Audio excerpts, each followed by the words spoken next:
So Jesus says, you'll know you've come to the very end of the age when people begin to be obsessed with things coming down out of the heavens and the reappearance of monsters and monstrous things.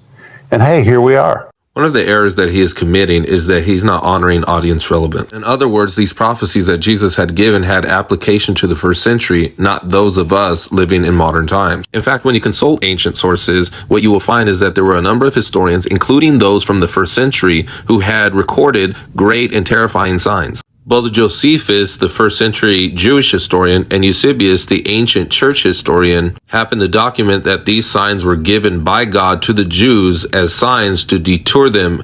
That way they may repent before their destruction had come in AD 70. Now let me read you a quote from what had occurred within the first century. Now it happened after this that there was seen from above over the Holy of Holies for the whole night the outline of a man's face, the like of whose beauty had never been seen in all of the land. And his appearance was quite awesome. Moreover, in those days were seen chariots of fire and horsemen, a great force flying across the sky near to the ground, coming against Jerusalem and all the land of Judah, all of them horses of fire and riders of fire. During the night, the priests heard within the temple something like the sound of men going and the sound of men marching and a multitude going into the temple.